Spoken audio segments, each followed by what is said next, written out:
The question today is, can Ole Miss beat Alabama 3 times in a row? And to make this video much simpler for you, the answer is no. This is the point where I usually say, I'll explain why. I was trying to think of something different to say, but I decided, I'll just say it. I'll explain why. Look, nobody beats Nick Saban 2 times in a row.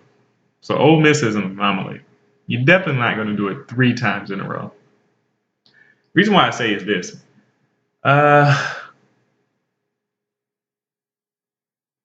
Ole Miss just can't do it. No, I'm being silly. When you think about it, I think with Alabama having a new starting quarterback, running game unproven, losing a few leaders on defense last year, you would think this is probably Ole Miss's best chance to beat Alabama. Out of all 3 out of these past 3 years, this will probably be the year that you would assume Ole Miss can beat Alabama. Especially if they start a freshman quarterback in Blake Barnett. But we also got some factors to consider.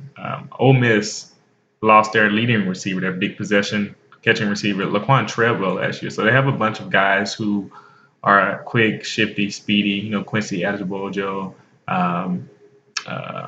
Cody Core, and a few others who were number 2 and number 3 receiver, Stringfellow as well. So they had to have someone step up that number 1 receiver spot and really prove. And it's not necessarily so, because last year Treadwell didn't have a big game against Alabama. It was more so to break down some coverage.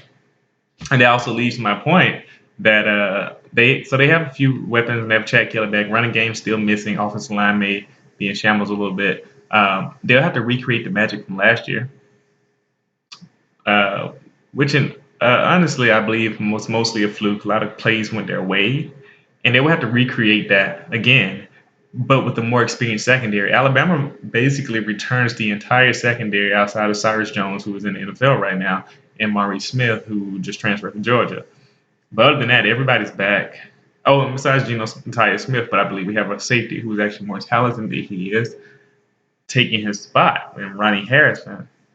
And Nick Saban won't allow Marlon Humphrey to be confused by the pop pass again, and the crazy bounce pass shouldn't happen 2 years in a row. The illegal linemen down the field, the referees will be on top of that. So Ole Miss will basically have to just flat out beat Alabama, which I don't think they can do. I don't think they can do at all. I don't think their defense can handle our core receivers, which is probably the deepest in the nation. Calvin Ridley, Darius Stewart, Cam Sims, Gary Dieter, he used to transfer from Bowling Green. We have so many weapons. Robert Foster, I doubt that they can keep up. Not only that, but the offensive line seems like it's going to be a strength this year as opposed to last year, where it struggled a lot at times. This year, I feel like they'll be more consistent, especially with Cam Robinson healthy, and we won't have the right side of the offensive line being destroyed. Also, I think with the fact that Ole Miss not having a running game and our defense seems to field a lot of pass rushers this year with Tim Williams, Ryan Anderson, Anthony Jennings, Jonathan Allen, Christian Miller. A lot of these guys are going to be getting after the quarterback a lot quicker, a lot more explosive than last year's unit. That's going to cause problems for Chad Kelly, who's shown a history of making mistakes, interceptions. Had 13 last year, even though he had a very prolific season. If they're in his face-all game, I doubt that he's going to keep his composure the whole time. It's just quite simple. I don't think they can recreate the magic. I don't think they can do it 3 times in a row.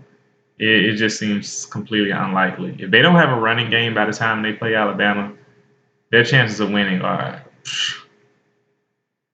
barely nothing. Some of you may disagree, but that's what makes it fun.